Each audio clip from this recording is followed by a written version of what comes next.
podcast Studio Dilettante.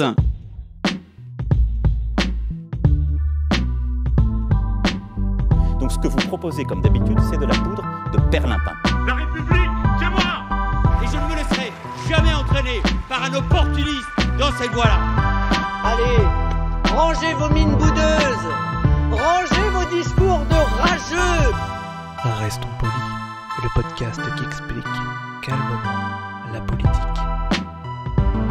Bonjour à toutes et à tous et bienvenue dans Restons Polis, le podcast des rageurs et des rageuses, comme le dit notre générique, où on parle de politique calmement, sans prise de tête et vraiment en évitant de parler de la réforme qu'on aura oubliée demain. Donc comme je disais tous les lundis avec mon camarade Nemo, on parle politique et justement, salut Nemo. Salut Adrien. Tu es prêt camarade pour cette nouvelle émission ? Ouais, après la messe, on passe aux camaraderies. Exactement. Allez, petit extrait sonore pour introduire le sujet. Une dictature, c'est quand les gens sont communistes. Déjà, qu'ils ont froid, avec des chapeaux gris et des chaussures à fermeture éclair. C'est ça, une dictature, Dolores. D'accord. Et comment vous appelez un pays qui a comme président un militaire avec les pleins pouvoirs, une police secrète, une seule chaîne de télévision et dont toute l'information est contrôlée par l'État ? J'appelle ça la France, mademoiselle. Et pas n'importe laquelle. La France du général de Gaulle. Et c'était un extrait assez fameux de OSS 117, Rio ne répond plus. Vous l'aurez reconnu, le film de Michel Hazanavicius, je vais y arriver. Parce qu'on va parler de quoi, Nemo ? Eh bien, on va parler du communisme, un mot qui peut souvent provoquer moult débats, moult excitation et incompréhension ou tout simplement question. C'est un courant politique, on peut le qualifier comme ça, je pense. En tout cas, ce sont des rhétoriques politiques qui ont traversé le XXe siècle, qui existent depuis plus longtemps que ça, mais qu'on définit principalement par ce qui s'est passé au XXe siècle, et notamment la guerre froide, et qui existe encore toujours, mais cette politique, cette classe, cette tendance politique est tellement diverse qu'on ne vous promet pas d'arriver à la résumer complètement. Sachez juste que le communisme, c'est compliqué, il y a plein de définitions différentes, il y a plein d'applications différentes, mais que c'est un courant qu'on peut pas louper lorsqu'on parle de politique à un moment donné, quoi. C'est clair, c'est sans doute un des courants de pensée philosophique et politique du XXe siècle. Alors, il est théorisé donc par Karl Marx et Engels dans le fameux manifeste du Parti communiste en 1848, si mes notes sont bonnes. Et oui. Ce qui est intéressant avec le marxisme de Marx, puisque Marx, on parle du marxisme, c'est qu'en fait, on est vraiment avec le communisme dans une notion purement politique. Et si je devais résumer, en fait, le marxisme, c'est ce qu'on voudrait. Enfin, c'est ce qu'on voudrait, c'est les gens qui adhèrent à ça, c'est ce qu'on voudrait. Et après, il y a la politique qui arrive dedans, qui rajoute le P, et ça devient le communisme, c'est ce qu'on pourrait. C'est-à-dire, c'est quand on est au pouvoir, c'est ce qu'on pourrait faire. Je trouve qu'il y a un peu cette différence entre le marxisme et le communisme. Exactement. Je vous ai mis dans la description un lien vers l'excellente chaîne YouTube Politicon qui fait justement un résumé donc, du manifeste du Parti communiste. Et en fait, il résume ce manifeste en 4 parties. Premièrement, une présentation de la fameuse lutte des classes, qui en fait est une analyse de l'histoire, comme quoi en fait l'histoire humaine peut être comprise via une lutte entre deux classes, une classe bourgeoise qui possède les moyens de production, donc les machines, les champs, etc., et les ouvriers, les travailleurs et travailleuses, qui, eux, en fait, n'ont que leur force de travail à vendre, leur temps, leurs bras et leur cerveau. Et en fait, cette division du capital, de ce qu'on a, creuse structurellement des inégalités qui amènent donc à cette lutte à nauséam entre les classes. Et donc, le manifeste du Parti communiste n'est qu'une invitation de la classe prolétaire à se saisir de ses moyens de production avec une abolition de la propriété et de ses moyens de production de marchandises. Rappelons quand même que le prolétariat, parce que c'est un terme qui est un peu désuet aujourd'hui, qui est moins utilisé, le prolétariat, on pourrait dire le salariat aujourd'hui. En gros, il y a celui qui vend, qui met en vente ses moyens de production, sa capacité à travailler, et quelqu'un qui l'achète. Si par exemple vous êtes employé, vous êtes dans le salariat, par exemple. Vous avez un contrat de travail avec votre patron ou votre patronne, qui vous lie. Voilà. Donc quand on parle des prolétaires, c'est pas simplement l'image des ouvriers, etc. Le prolétariat, c'est un concept. c'est vraiment les gens qui gagnent leur vie en vendant leur temps de travail à quelqu'un d'autre.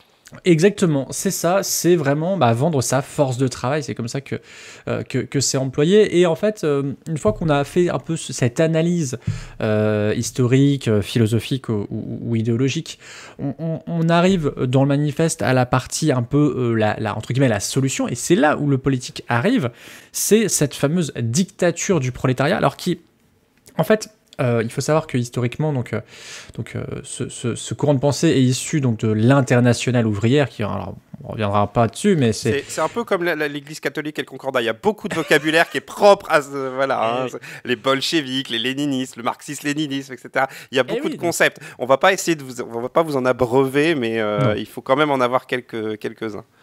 Tout à fait. Et en fait, donc dans cette scission issue de la deuxième internationale ouvrière, en fait, la proposition de Marx, c'est que, en fait, pour atteindre à l'égalité et au bien-être commun, etc., il faut passer, en tout cas pendant un temps, à une dictature du prolétariat, c'est-à-dire que dans une société communiste, le travail n'est qu'un moyen pour élargir sa vie, et on ne vend pas, puisque en fait, dans une société bourgeoise,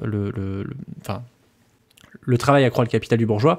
Or là, dans une société communiste, c'est le travail, ça accroît la vie des gens, ce qui est quand même assez différent. C'est surtout qu'en fait, dans le mot communisme, il y a une chose qui les rassemble, c'est le commun, c'est-à-dire mettre en commun les moyens de production et des tas de choses et faire société à partir de là.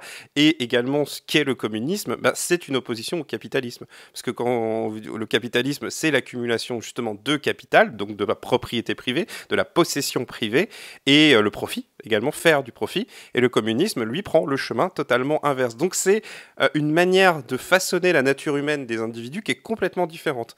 Le capitalisme forcément suppose que l'individu existe en tant que tel de manière très puissante, là où le communisme essaye d'organiser les choses de manière un peu différente. Mais encore une fois, ça c'est une généralité, parce qu'à l'intérieur du communisme, après à les questions philosophiques et d'objectifs, on en arrive surtout à un autre problème qui est fondamental et qui explique des tas de différences, c'est l'organisation. Comment on s'organise pour arriver à l'objectif final. Et la façon dont on organise une société, ça a un nom, ça s'appelle la politique.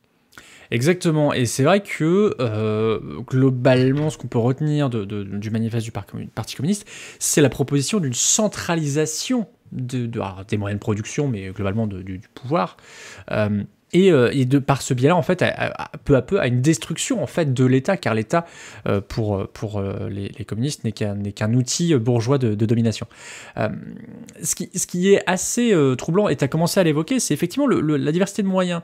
On a tendance à associer au communisme au bolchevisme, donc vous savez, ces communistes qui ont pris le pouvoir en Russie, notamment via Lénine, donc qui est un des grands penseurs du communisme, et puis après de Staline, donc qui a tout le stalinisme, avec toute sa dimension génocidaire, totalitaire, etc. Si on peut faire un résumé très rapide, on va dire que voilà, il y a le communisme tel qu'on vous l'a décrit. Maintenant, comment on fait ? Lénine, en gros, était sur un système assez bureaucratique, etc. Mais bon, ça c'est ce que disaient ses opposants internes, c'est-à-dire les trotskistes. Trotsky qui était un opposant qui lui était pour plus de dialogue à l'intérieur du parti. Donc voilà, en gros, Lénine voulait un système efficace, c'est-à-dire fonctionnant avec des bureaux, mais pas trop des assemblées, on va dire, des grandes assemblées omblatères. Voilà, il fait un système efficace de révolutionnaire professionnel. Et après, Lénine se fait assassiner et Staline prend le relais. Et Staline, lui, va instaurer tout simplement ce qu'on appellerait une dictature. Il n'y a pas d'autre mot. Tu l'as dit, c'est un génocide, c'est une horreur. Staline, c'est un des plus grands criminels du XXe siècle. Et c'est vrai, c'est pour ça que je tiens vraiment à préciser qu'il y a vraiment une différence entre le communisme, ou plutôt l'idéal communiste, et le bolchevisme, avec dans toutes ces traductions, donc léniniste, marxiste, staliniste, etc. Et c'est très intéressant d'ailleurs de voir dans ces mouvances communistes, de voir que le mot communiste ils n'ont jamais vraiment renoncé à ça, en fait, au mot. Comme les socialistes actuellement, ils se sont souvent posé la question, beaucoup plus le Parti socialiste se posait la question de savoir est-ce qu'ils gardaient le mot socialisme, puisque la doctrine du Parti socialiste a évolué, mais le Parti communiste, malgré les déroutes déroute de la fin du XXe siècle ont toujours gardé ce mot communisme parce qu'effectivement ça désigne quelque chose de bien plus grand que tous les massacres qui ont été commis en son nom. Mais voilà, il y a cette obsession vraiment de garder le communisme en tant qu'une sorte d'esprit de résistance face à un capitalisme qui serait devenu une sorte d'évidence. Et c'est vrai que c'est la notion qui reste là malgré des traductions parfois contre-intuitives. On pense à la Chine, qui fait partie des 5 derniers pays. Le maoïsme. Et le maoïsme, alors effectivement, là, oui, donc c'est très donc ce révolutionnaire chinois. C'est une image un peu caricaturale, mais c'est très chinois, le maoïsme. C'est de dire, oui, alors ça c'est bien, mais nous on va le faire à la chinoise. C'est un peu ça. Mais ouais, et je vous mettrai, il y avait eu l'été dernier donc une série, La Grande Traversée sur France Culture, autour de Karl Marx, et donc de sa traduction, sa traduction concrète de l'allemand aux langues du monde entier. Et de sa traduction idéologique, et effectivement, c'est vrai que toute une part de la pensée communiste originelle a été revue et corrigée. Alors, par exemple, typiquement dans le cas de Mao, il y a eu les petits livres rouges, je crois que c'était ça le terme, qui étaient distribués et qui offraient une vision, disons, tronquée du communisme. Oui, puis il y a eu toutes les questions. Par exemple, c'est alors quelque chose contre lesquels vous entendrez souvent les communistes. Alors pour le coup, je parle du PCF, des communistes français. C'est-à-dire, ils vont souvent vous faire des discours contre la mondialisation, c'est-à-dire mondialisation de l'économie, du capitalisme, etc. Alors que le communisme, qu'est-ce que ça a fait sinon des internationales?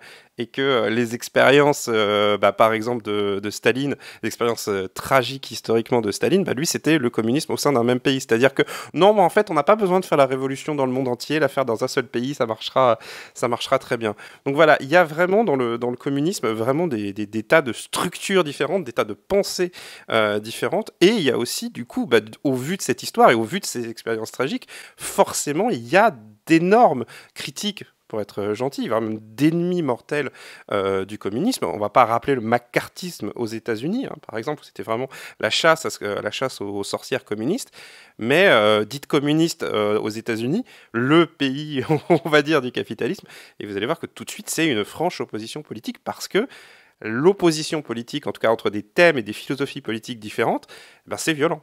Je vais juste un peu nuancer ce que tu as dit par rapport au stalinisme, enfin en tout cas et à la traduction communiste de l'URSS. Quand même, l'Europe de l'Est a été grandement influencée par l'URSS et la pensée communiste. Et pareil, Cuba, l'exemple cubain. Donc sous Castro, Fidel Castro, a aussi été influencé en partie par la politique internationale russe.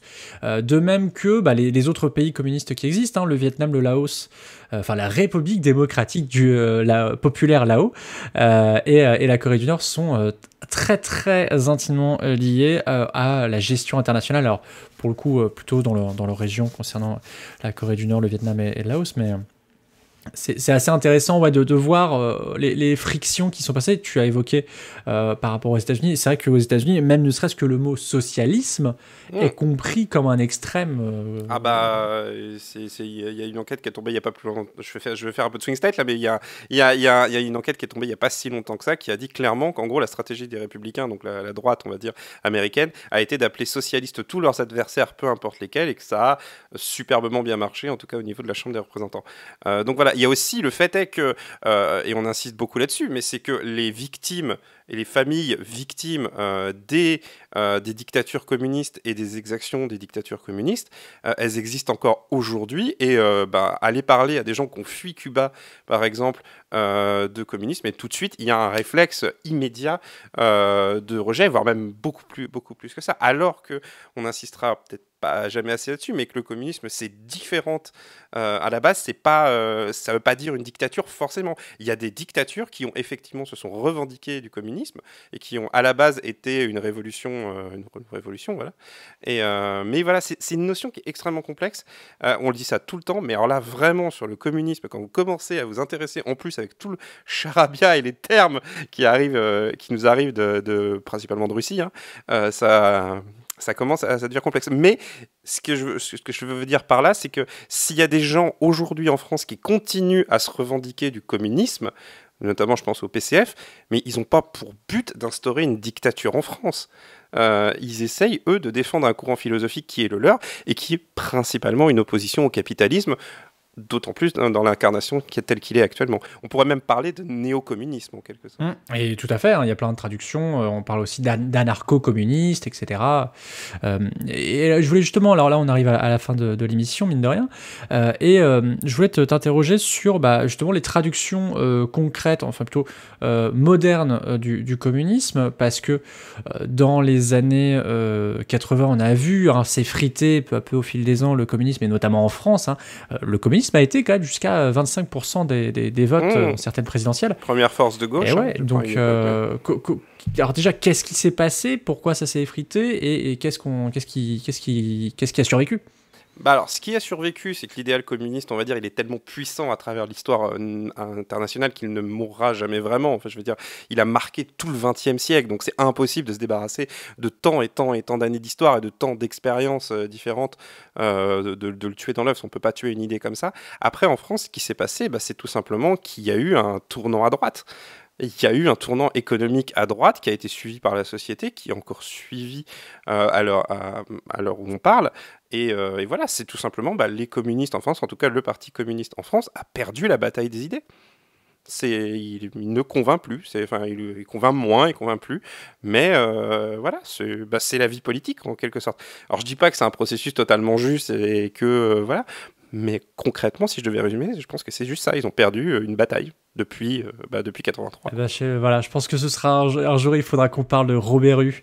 Ça pourrait être assez intéressant. C'est l'exemple typique française. C'est l'exemple typique du communiste qui a fini au centre droit, quoi.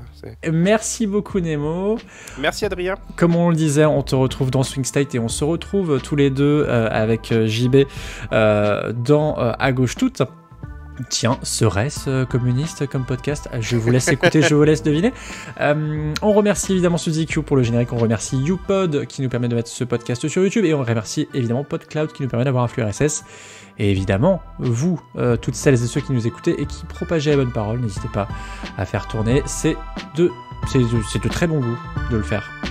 Voilà, à la semaine prochaine, salut. À la semaine prochaine. Pour soutenir ce podcast et l'association qui le porte, rendez-vous sur tipeee.com/studio-dilettante.